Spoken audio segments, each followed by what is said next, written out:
I think we might be on now. Again, I apologize. I think we were having some technical difficulties. We appreciate your guys' patience. I'll do a real quick introduction.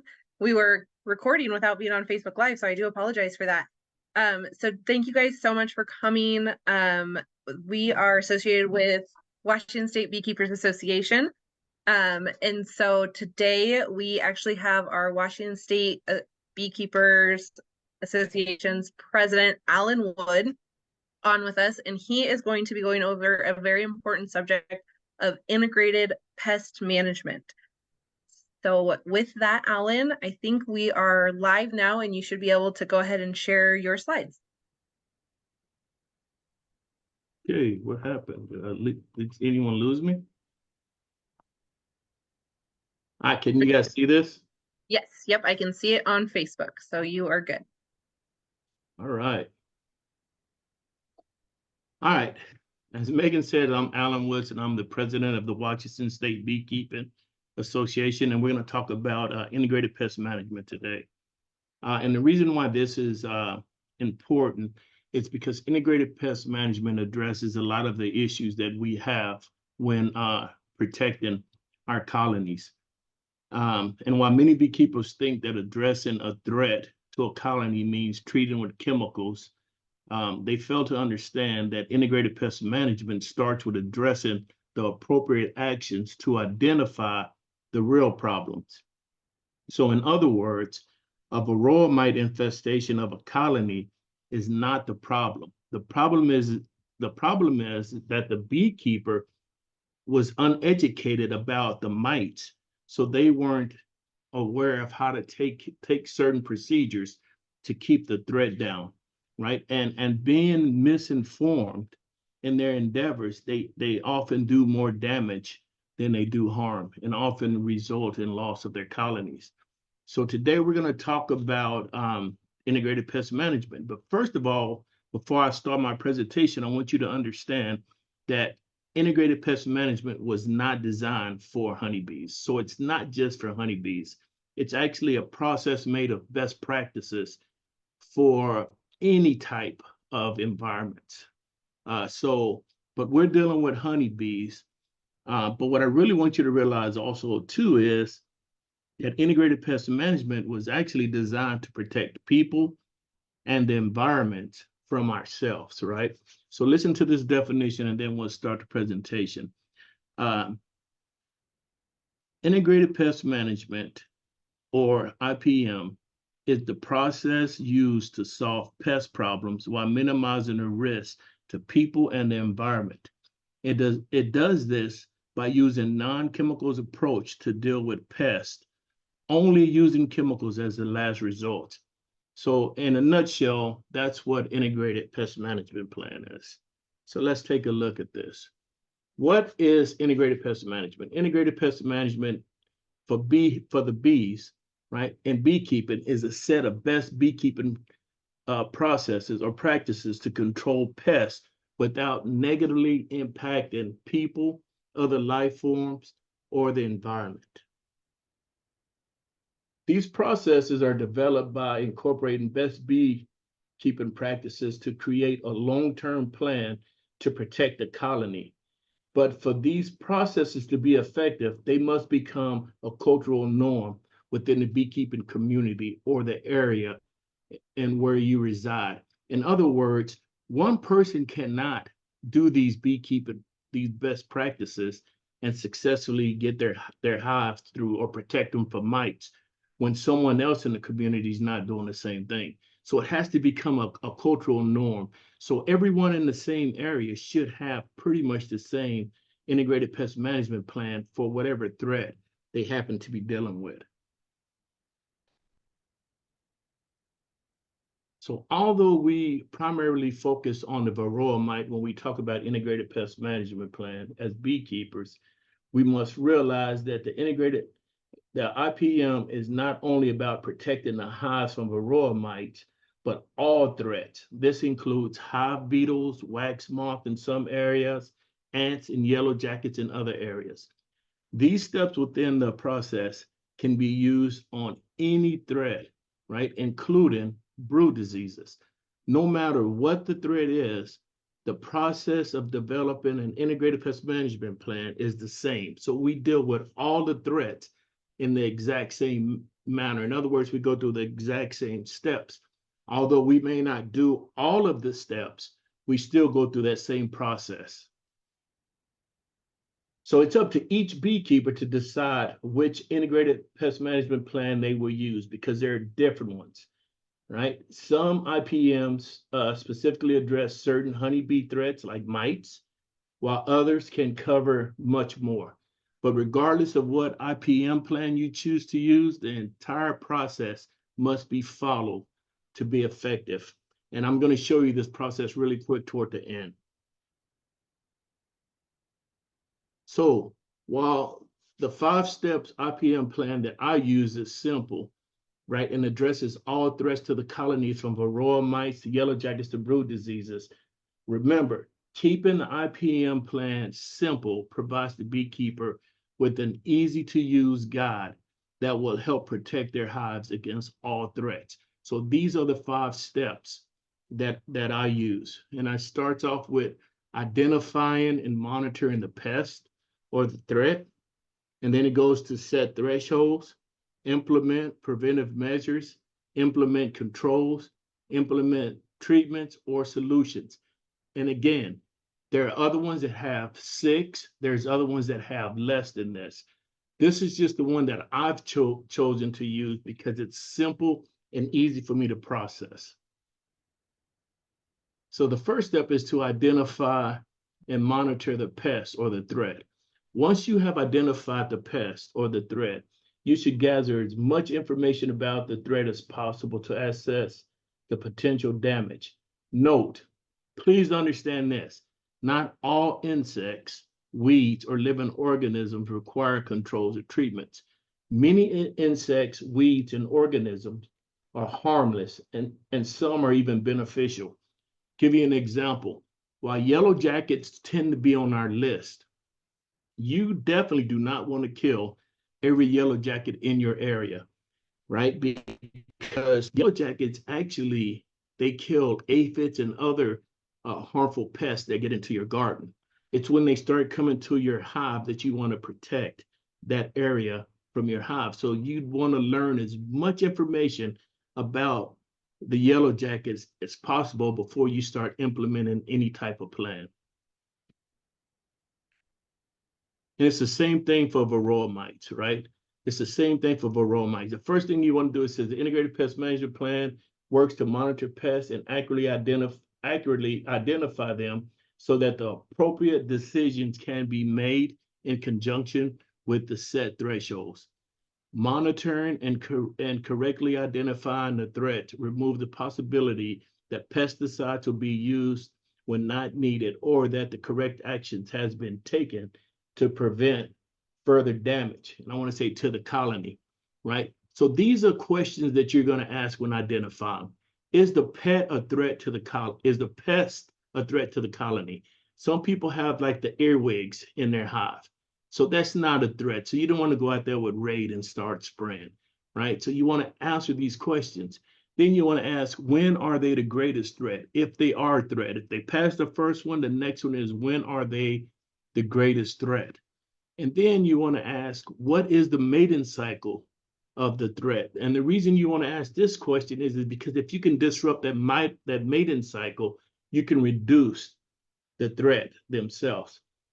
Where does the threat reside? You need to know where they are so that you can try to, again, hit them where they are before they get to the bees. And then the most important question you have to ask is, how do I deal with the threat? Right? So after you identify this and you ask these questions, then you want to set some thresholds in order to implement to deal with these pests. Now, when you set thresholds, the first threshold you want to set is your baseline.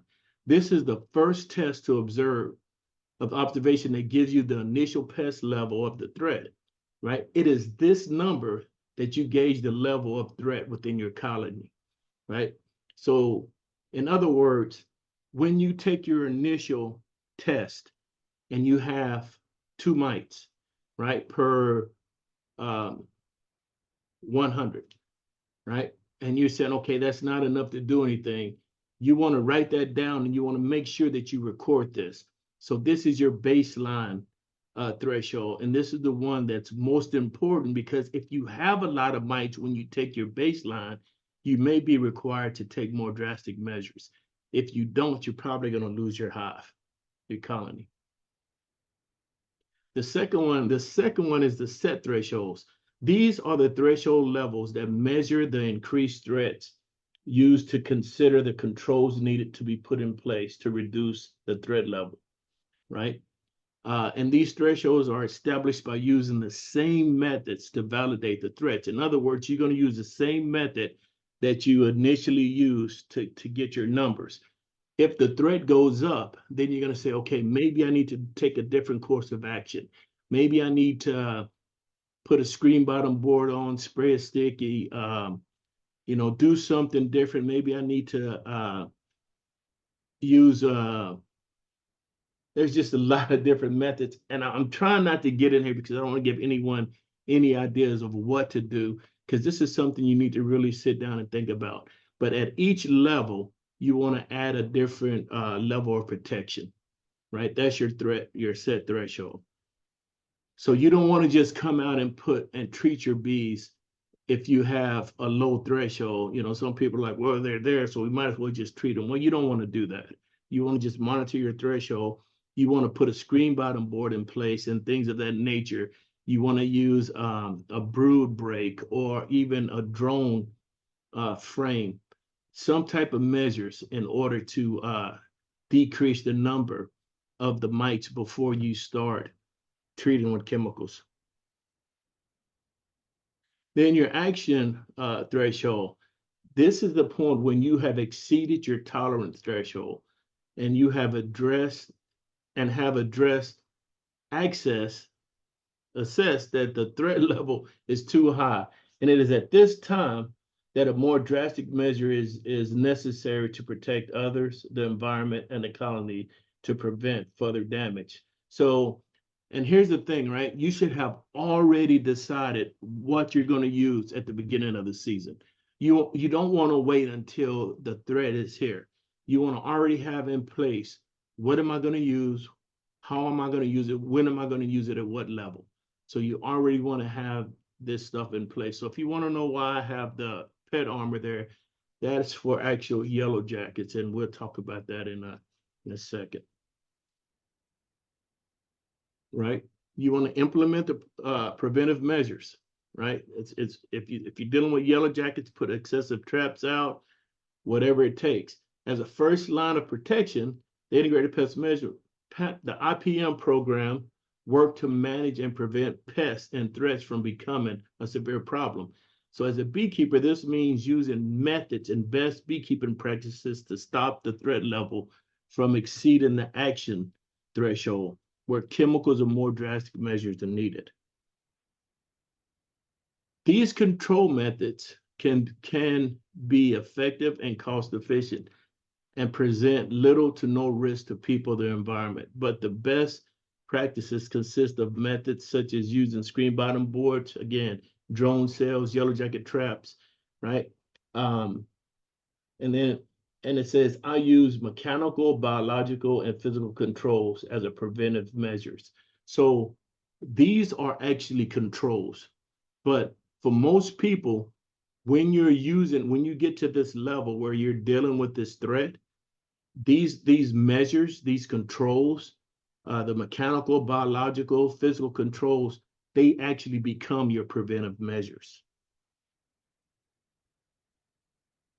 And these are some of the controls that I'm talking about. A mechanical control. Many mechanical controls can be used to maintain the pest population below the action threshold level, where more drastic measures, such as chemical controls, are needed. However, mechanical controls will differ for each type of pest, right? So for you have hand smashing and vacuuming and trapping and et cetera for small hive beetles, which we don't have. And then you'll have other types for varroa mites. So not all of these mechanical controls are the actual same. A screen bottom board can actually be considered a mechanical control as well. When you keep the board in and you spray it again, and when the mites fall and they stick to it and die, it's a form of a mechanical control. A physical control, right? A physical control. Um, Physical controls are using the conditions of the environment to reduce the pest threat level. These practices include using heat, cold, light, humidity, carbon dioxide, uh, again, light, ventilations, or sounds to control pests, right? Most pets have physical limitations that affect their activities or survival. For example, placing a colony in the sun would create a drier soil condition, which would disrupt the life cycle of small beetles. So I'm just using that as an example. I'm not going to get into mites because we'll be in that all night. But just moving your hives out in a dry area will help with hive beetles. That's an example of a physical control. Just giving you an example. Then we have biological control. These are natural biological processes or materials such as beneficial insects, right, or pathogens that offer safe and sometimes economical methods of pest control, right? An example of this would be diametric earth you can use for slugs and ants inside your plant beds, right? Or if you have aphids, you can get ladybugs, and they're naturally consume the aphids. But currently, there are no biological controls for the honeybee colony, right? But strides are being made, uh, though, to use mycelium. So currently, there's nothing that no biological controls for honeybees, but we're working so that we can actually put it inside the hive, all natural, and it would actually um, kill the mites without any type of intervention with chemicals or anything of that nature. So implement treatment or solution. These control methods can be very effective and cost efficient and present little to no risk to people and environment. It says you should have already pre-selected the treatment or the chemical solution that will be used after the action threshold have been met. Following the instructions closely and using the proper dosage. So only use the amount of the item in which it specifies on the actual instructions. And this is the last method right here. When you implement your treatment, this is when you use the chemicals, when your threshold is you've exceeded your tolerance threshold level. This is it. This is when you actually use your chemicals. Now, here's the thing. Always test before and after treatment for mites, especially for mites, right? And also you want to just, for any other type of pest, you want to also too test and see the amount of pest that you have. Right. So what I'm going to do is, and this is going to go really quick and then we'll ask questions. I'm going to show you the integrated pest management plan that I use for yellow jackets. The reason I'm not going to use mites is because we would be here all day. That's a long, drawn out process. But what I really want you to do is understand the process, right? Everything from identifying and monitoring the pest or the threat, all the way down to implementing and treating the solutions. However, yellow jackets are a little different, right? And you'll see why.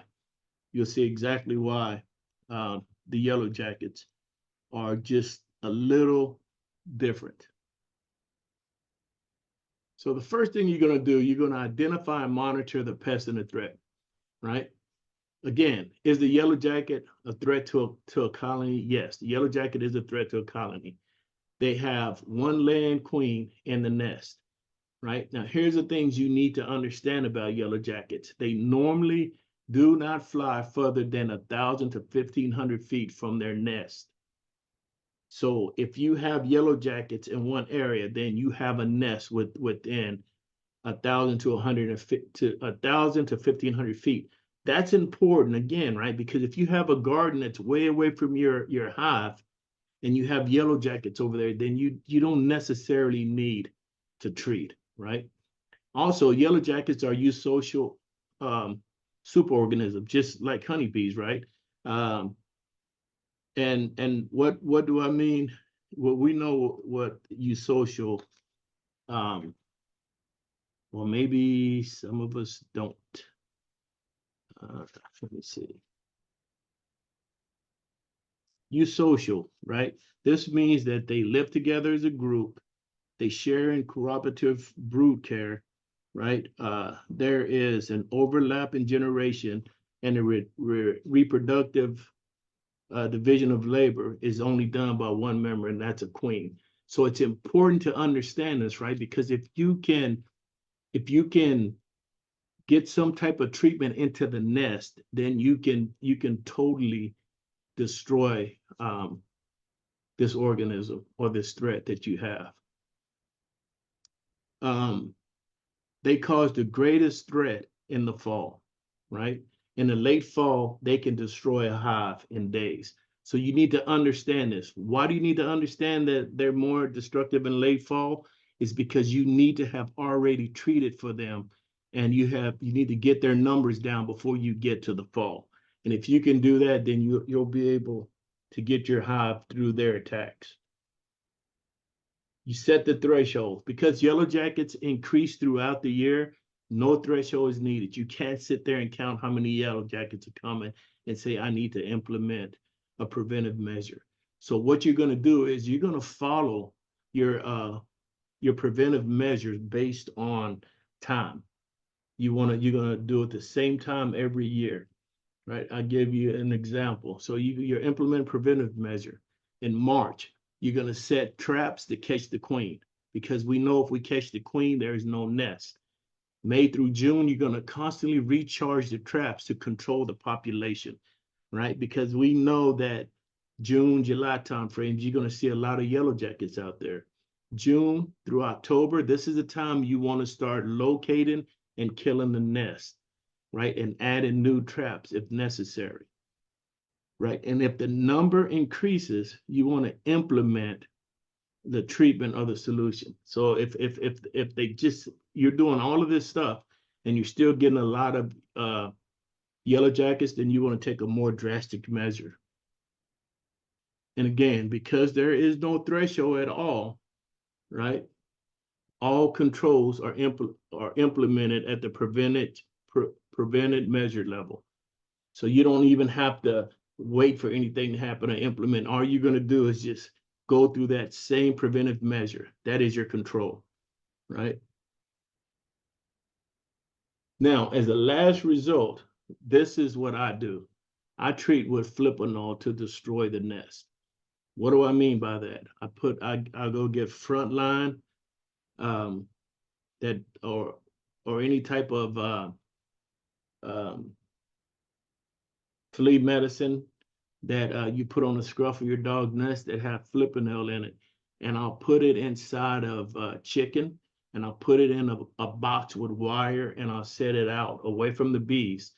And what happened is the yellow jackets, and I actually put a yellow jacket attracted around it. The honeybees will not be attracted to it, but the yellow jackets will go. They will consume this meat. Yellow jackets, another thing you need to understand, yellow jackets don't eat protein. They take the protein back to the nest to feed to their young. So if you put flipanil on the chicken, they break it down, take it back to their nest, they feed it to them, and within 3 days, that nest is going to start dying out, right? So also during this time when you're using flipanil, you still want to keep your yellow jacket traps up. Matter of fact, when you start using flipanil, you want to put a brand new yellow jacket trap up after 3 days, because then you should start seeing a decrease in the yellow jackets getting trapped within that trap, which lets you know that trap is working. All right. So why is this important? Because this year I've talked to a lot of beekeepers who have told me that they lost their hives or their colonies to yellow jackets. As a matter of fact, when we took our bees to the staging yard to take them to California. There were so many yellow jackets around, and this was just a couple of weeks ago. There were so many yellow jackets still around that I couldn't wait to get the bees loaded up to get them out of there, right? But if you come to our site, we don't have any yellow jackets because we dealt with them early in the summer. So when the fall came, we had little to no yellow jackets. So this is integrated pest management. These are the steps. I hate doing death by PowerPoint, but hopefully you guys can use this method to develop your own integrated pest management system. And again, this is not just for mites. It's not just for yellow jackets. It's for any threat in the colony. If you follow these steps, you'll be able to deal with them. Right. So are there any questions? Perfect. Thank you so much, Alan. It does look like we had one question so far come across Facebook. And of course, if anybody has more questions, feel free to start putting those in the Facebook chat. So this first one is asking, how long after the mite treatment should they test again? So that's okay. That's going to be when after you, so you got to look at it and see, it's hard to answer these questions. And I did not really want to get into mites because it depends on what treatment that you're using, right? Some treatments you have to use for an extended period of time. Once you remove your treatment that you don't have to check right away, but set a timeline. Set a timeline within at least, I would say 30 days after that you just want to do just a spot check again to see the effectiveness of your mite treatment. But again, you got to remember too, you got to be consistent in your mite treatments because you cannot wait until September or October and treat mites and then think you're going to get in and take another test because it may be too cold. So you need to you need to test your hives on a regular basis. You need to set timelines and set dates that you can test your hive on a regular basis. You can't test too much, but you can definitely test too little. Perfect. Thank you. We did have a comment that they use the flea treatment in hamburger, which helps with the yellow jackets as well. It looks like we have a couple of people wondering what kind of pest management they would use on for mice. For mice? Yeah. Okay, so that's a good question because I got the perfect one. They're called cats. Right? No.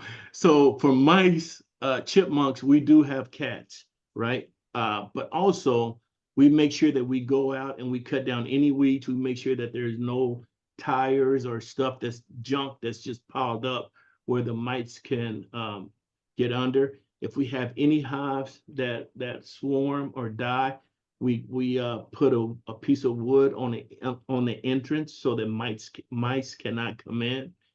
And after that, we just let nature take its course.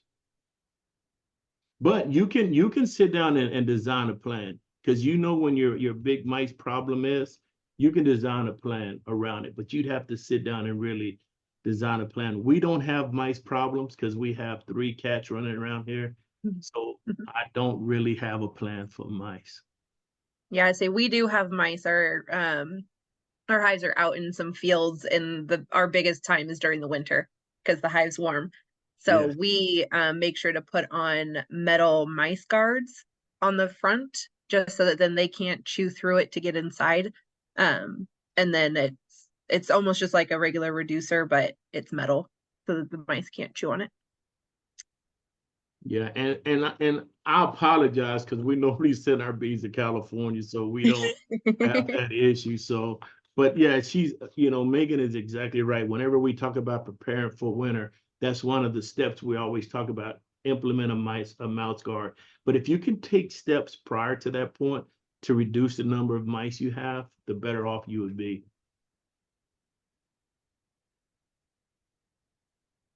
Let's see, the next one on here are asking if you have any thoughts or ideas on helping with ants. Hmm. So ants are a little different. I hesitate to kill ants because you need those ants at the end of the year to drag off those bodies. So what I would suggest is, and some people do, they'll put um, their legs in a container with water and vinegar or something where the ants can't go up. Or there's a thing called ant can't. It's a piece of tape you put around the legs and you spread, and the ants can't slide. They can't get up there. If ants get in your hive, you can actually use cinnamon. You can put cinnamon in the top up there, and it'll run the ants out. Oh, that's perfect. I never thought about using cinnamon. That's a good idea. Oh, it works. But again, we don't see ants are the type of things we really need to be cautious about killing because we really want them to drag off all of the dead bodies and the stuff underneath our hives. You just don't want them in your hive, so you need to be able to maintain that. But you definitely don't want to set up on an ant hill. If there's ants in the area, you probably want to find another location. Let's see, another one we have is, are there any key times they should be concerned when making their integrated pest management plan? Like prior to making winter bees, they want to make sure that, or is there a certain time that you want to focus more on? Right now, right now is the time you really want to do it. And I'm going to tell you why. Because you have the opportunity to talk to other beekeepers in your area and see what problems they had and when. So you can adjust your plan. The whole premise behind an integrated pest management plan is to be proactive and not reactive. In other words, you have a set process that you have in place, and at certain times you implement your processes. And if you do that, then you should be free of the pest, or you should keep your pests down to a limited number. So you want to do it in an off time where you can actually think, right? And you're not reacting to putting out forest fires, but you already have a plan to deal with it before it becomes a forest fire.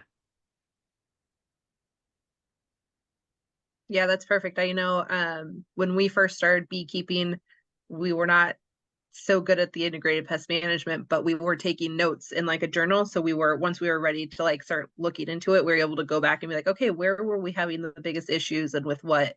So that then we could plan how we wanted to approach the following year. So you were doing an integrated pest management plan and didn't really even know it. Yeah, you think so? Yeah, you really were. That's the whole thing because you were planning for the upcoming year. Yeah, that's true. Now, I'm going to say something that if there's club presidents out there or members of clubs, they might get a little upset. But I would tell you, it would benefit every beekeeper in your area if you had an integrated pest management plan for every threat that beekeepers face in your area. Just work it together and just have a little booklet. So you can give it to the youngest beekeeper, the newest beekeeper, to the oldest beekeeper, and you guys work the same process. You refine and you always have to refine it because sometimes the process may stop working, but you can refine it and find out what works. Talk to other beekeepers. Oh, this works better. Then try it. And then if it does work, make that part of your best beekeeping practice.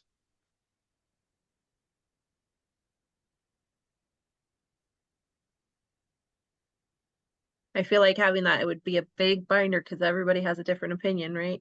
Well, again, that's exactly why you need to talk and you need to come up with a solution that works. Because here's the thing, you can only do one solution.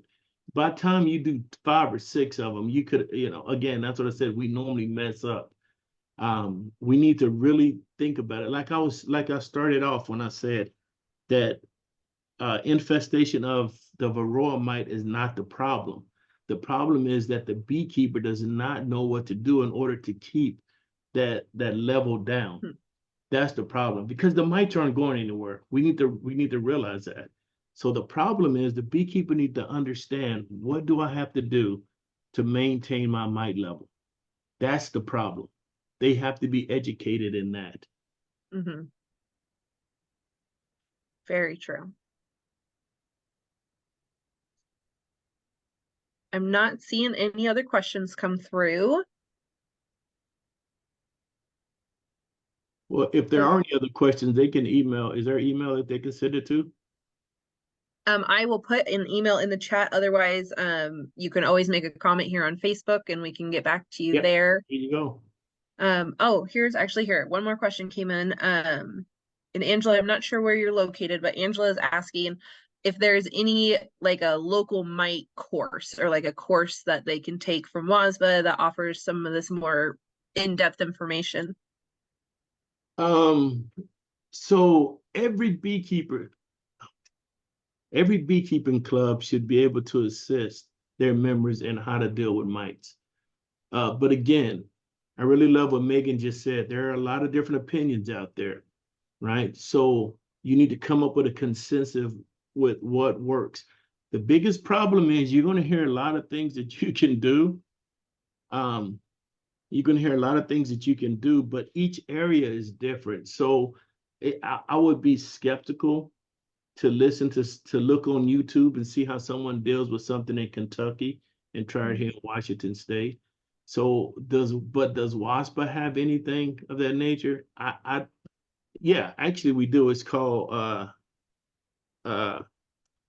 the education training program, the beginner beekeeper, the apprentice. It's that right there in itself, I believe, will educate you enough that'll help you understand how to deal with mites. Perfect. Looks like we are having a couple more come in. There was a question asking, so earlier in your presentation, you said to spray your bottom board to make your mites stick. And she was curious, what are you spraying on there? So some people use Pam, but I'm cheap, so I buy the generic stuff and I just spray it on there and just spray it on there, hold it for a second, let it dry a little bit, and just stick it in there. So what'll happen is when the bees groom themselves or might fall off, instead of them crawling back up in a hive, they just stick to that paper and they die. Or you And can so use, would that be, oh, sorry. go ahead. I would say, would that be in place of like a sticky board? Right. I was gonna say you can Oh, use a sticky board as well, but on some screen bottom boards, they're not sticky. It's just mm, you know, they're just boards. They're not sticky. But if you can spray them and it'll make it tacky. And once the mite fall on there, they won't be able to come off.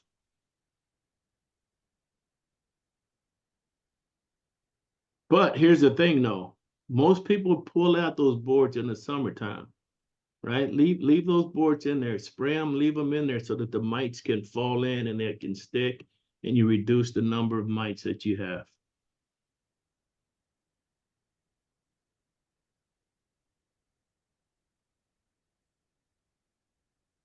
all right. So it looks like we might be done with questions now.